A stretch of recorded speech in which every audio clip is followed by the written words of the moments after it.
Our story today is called The Boarded Window. It was written by Ambrose Bierce. Here is Shep O'Neill with the story.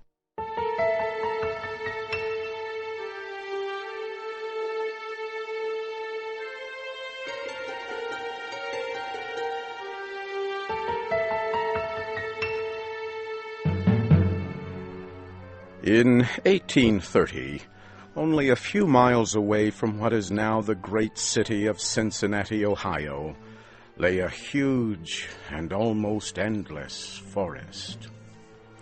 The area had a few settlements established by people of the frontier. Many of them had already left the area for settlements further to the west, but among those remaining was a man who had been one of the first people to arrive there. He lived alone, in a house of logs, surrounded on all sides by the great forest. He seemed a part of the darkness and silence of the forest, for no one had ever known him to smile or speak an unnecessary word. His simple needs were supplied by selling or trading the skins of wild animals in the town. His little log house had a single door. Directly opposite was a window. The window was boarded up. No one could remember a time when it was not, and no one knew why it had been closed. I imagine there are few people living today who ever knew the secret of that window. But I am one, as you shall see. The man's name was said to be Murlock. He appeared to be 70 years old, but he was really 50. Something other than years had been the cause of his aging. His hair and long, full beard were white. His gray, lifeless eyes were sunken. His face was wrinkled. He was tall and thin, with drooping shoulders, like someone with many problems. I never saw him. These details I learned from my grandfather. He told me the man's story when I was a boy. He had known him when living nearby in that early day. One day, Murlock was found in his cabin, dead. It was not a time and place for medical examiners and newspapers. I suppose it was agreed that he had died from natural causes, or I should have been told and should remember. I know only that the body was buried near the cabin, next to the burial place of his wife. She had died so many years before him that local tradition noted very little of her existence. That closes the final part of this true story, except for the incident that followed many years later. With a fearless spirit, I went to the place and got close enough to the ruined cabin to throw a stone against it. I ran away to avoid the ghost which every well-informed boy in the area knew haunted the spot. But there is an earlier part to this story, supplied by my grandfather.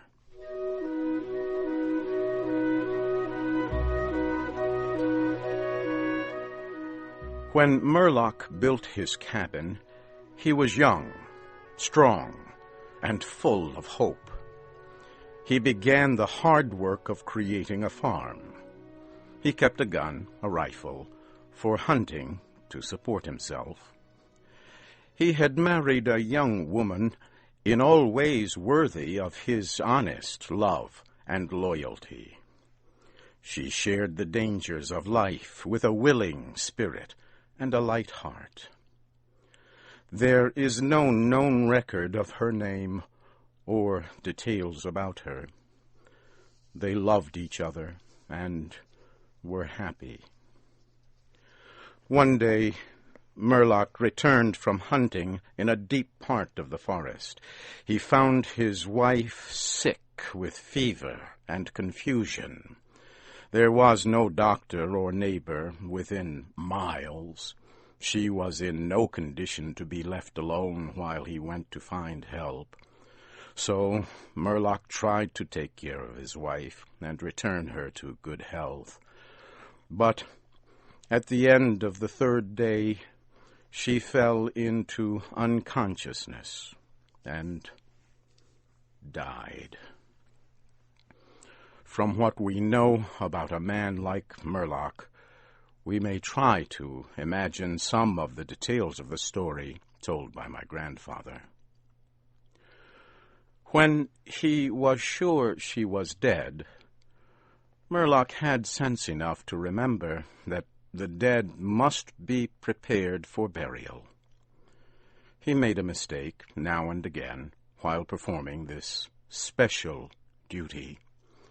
He did certain things wrong, and others which he did correctly were done over and over again.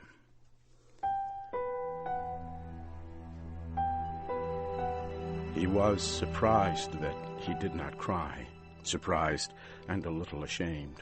Surely it is unkind not to cry for the dead. "Tomorrow," he said out loud, "I shall have to make the coffin and dig the grave, and then I shall miss her when she is no longer in sight. But now, she is dead, of course. But it is all right. It must be all right somehow. Things cannot be as bad as they seem." He stood over the body of his wife in the disappearing light. He fixed the hair and made finishing touches to the rest. He did all of this without thinking, but with care. And still through his mind ran a feeling that all was right, that he should have her again as before, and everything would be explained. Murlock had no experience in deep sadness. His heart could not contain it all. His imagination could not understand it. He did not know he was so hard struck. That knowledge would come later and never leave.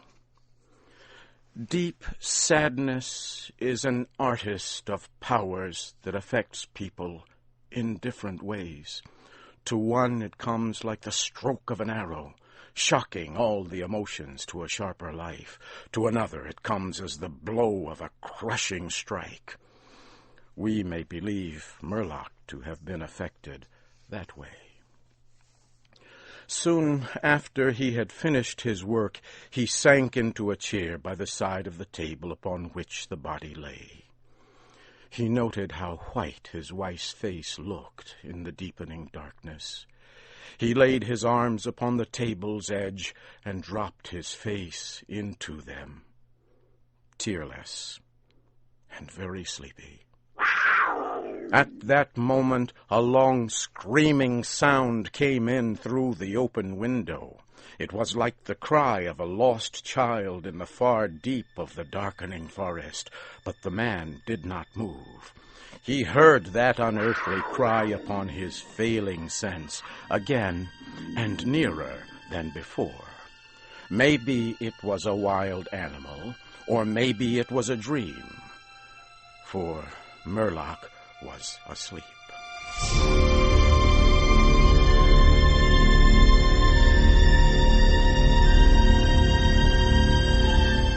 Some hours later, he awoke, lifted his head from his arms, and listened closely. He knew not why. There, in the black darkness by the side of the body, he remembered everything without a shock.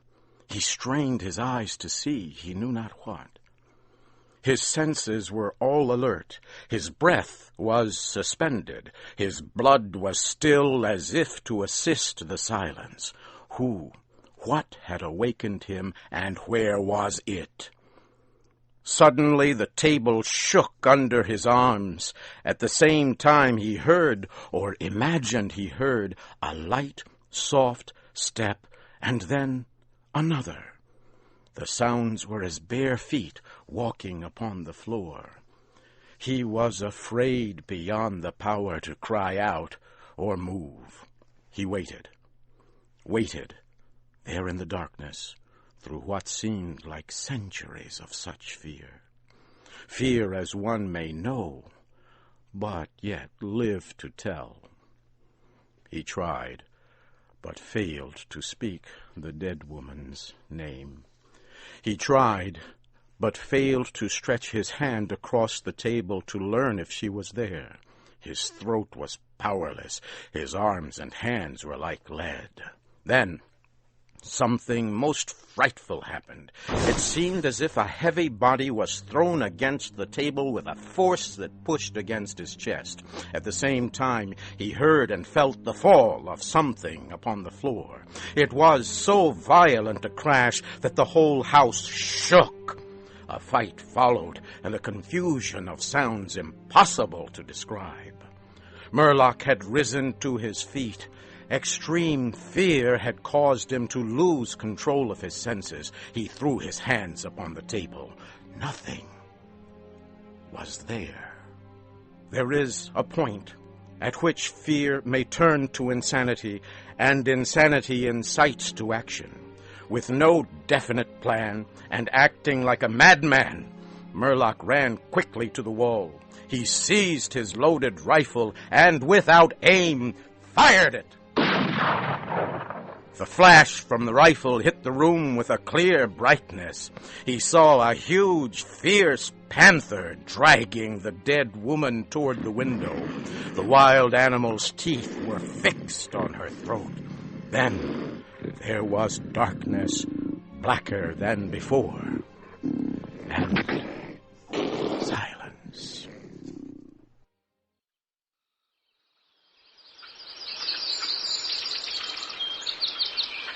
When he returned to consciousness, the sun was high, and the forest was filled with the sounds of singing birds.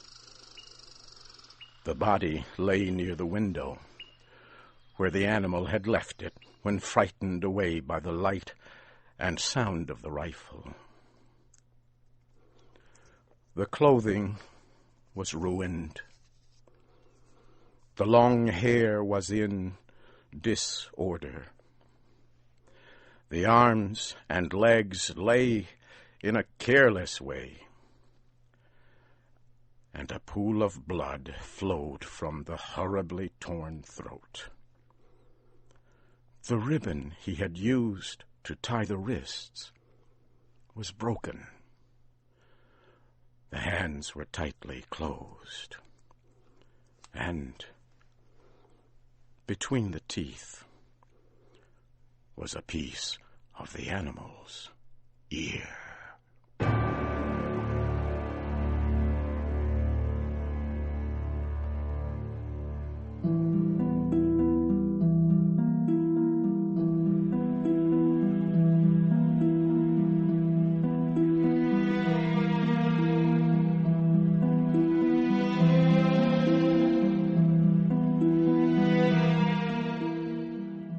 The Boarded Window was written by Ambrose Bierce.